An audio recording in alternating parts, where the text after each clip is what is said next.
You know, every superpower in history eventually convinces itself of the same lie, that they've conquered economics. They really believe they've found the magic formula to separate prosperity from reality. But if you look at the history books, they are essentially a graveyard of currencies that made that exact same bet. Here's the truth nobody puts on a campaign poster. Money operates on physics, not politics.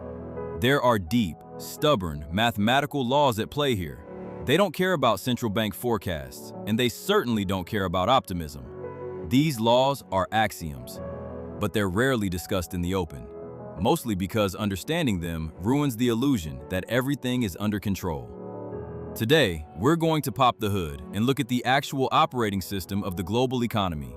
We're going to trace the lines from the clipped silver coins of the Middle Ages right up to the algorithmic smoke and mirrors of modern finance. By the time we're done, you're going to understand exactly why the deck was stacked against you before you even sat down at the table. Let's kick things off with the mechanism of decay, Gresham's law. Now, Sir Thomas Gresham explained this to Queen Elizabeth I back in the 1500s, but the rule is timeless. The short version? Bad money drives out good. To see this in action, you don't need to look at medieval castles. Just look at the United States in 1965. Before that year, quarters and dimes were real money. They were made of 90% silver. But then the government decided to debase the currency, switching to those cheap copper-nickel sandwiches we use today. Here's the kicker. The public didn't need a PhD in economics to know they were getting ripped off. They just looked at the coins. They realized the silver in the old ones was worth way more than the face value of the new ones. So what happened? Almost overnight, the silver coins vanished. Poof. People weren't losing them, they were hoarding them. They spent the cheap copper tokens at the store and kept the real wealth in the jar at home. The rule is absolute. The moment a government forces you to treat trash as if it's equal to treasure, the treasure goes into hiding, and the trash becomes the only thing you can spend. Now, if Gresham's law is a slow leak in the tire, Thiers' law is the blowout. Named after a 19th century French historian, this law is the evil twin of the first one. It says that when things truly collapse, the script flips. In a crisis, the good money forces its way back in, and the bad money gets rejected entirely. You've seen the photos of wheelbarrows of cash in Weimar, Germany? That's this. Or look at the collapse of the Soviet ruble, or the recent meltdowns in Turkey and Lebanon. There comes a psychological snapping point where the velocity of money hits infinity. Nobody wants to hold the local currency for a single second longer than they have to.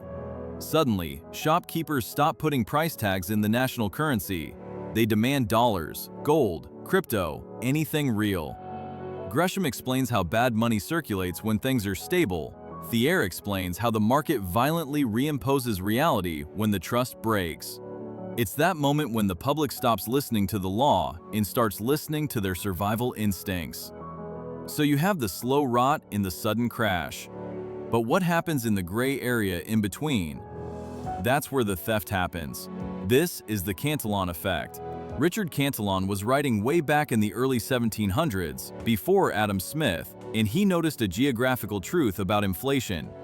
Everyone thinks money spreads out like water in a lake, nice and even. Money is like pouring honey onto a plate. It clumps right where it lands first. Think about it.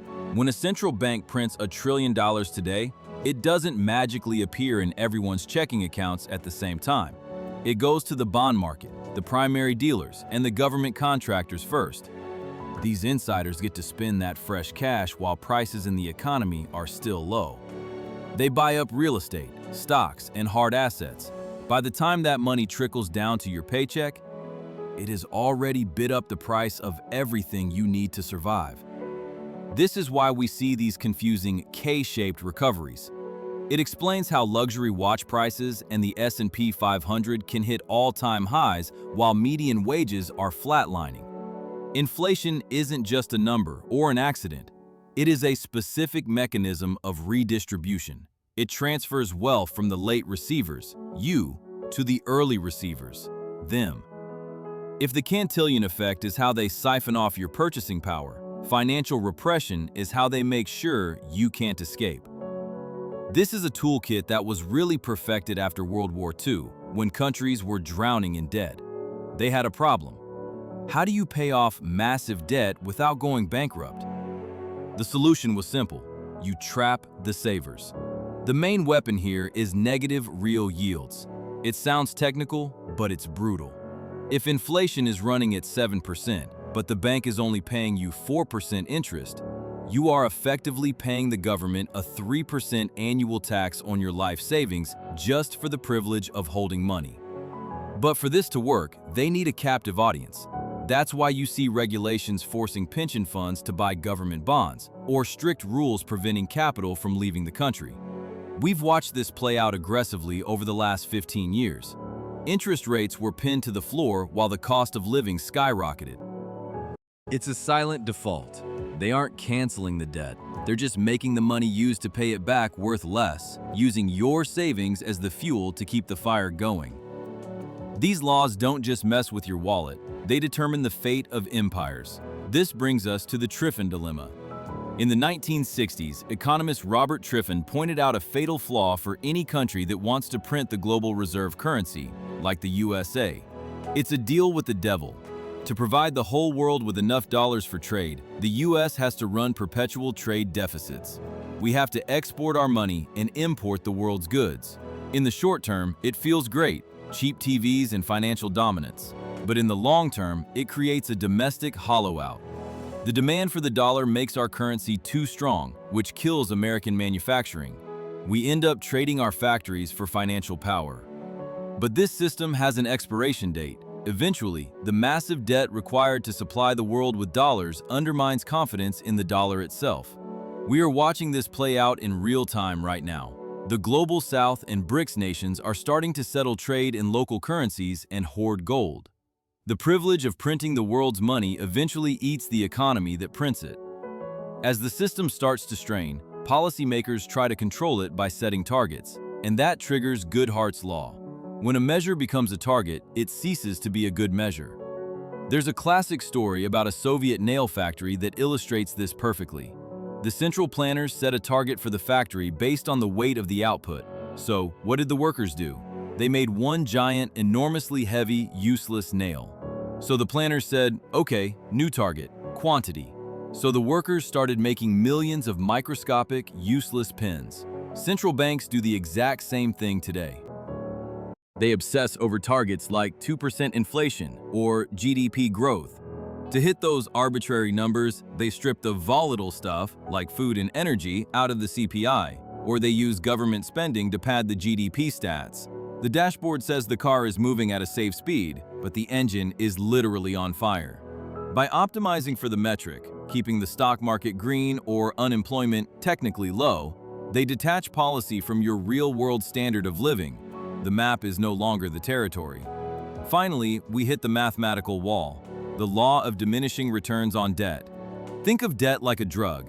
In the early stages, say the 1950s, $1 of new government debt was like a shot of adrenaline. You borrowed $1, built a highway, and got $2 of growth. It worked. But today, we are pushing on a string. We have reached debt saturation. Now it takes multiple dollars of new debt just to squeeze out a single dollar of nominal growth. The debt isn't building infrastructure anymore. It's just funding interest payments and consumption. It's the law of gravity applied to finance. You can print currency, but you cannot print productivity.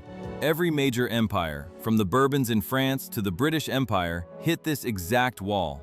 Borrowing buys you time, sure, but it compounds the reckoning. So when we put all these pieces together, what do we see? We see that money isn't just a neutral tool we use to buy coffee, it is a battlefield. Gresham and Thiers dictate where the value flows. Cantillon decides who wins. Repression traps the losers. Triffin erodes the foundation. Goodhart blinds the pilots. And debt eventually stops the engine. These principles explain that cognitive dissonance you feel. Why the headlines say the economy is booming, but it feels like a recession at your kitchen table. The system is bifurcated. There is one set of rules for the people who have access to the printer, and a completely different set of rules for those of us who just live in the economy. History doesn't just rhyme, it follows a script. And the only way to protect yourself is to read that script before the final act plays out. If you want to understand the mechanics operating behind the curtain, make sure you subscribe. We are just getting started.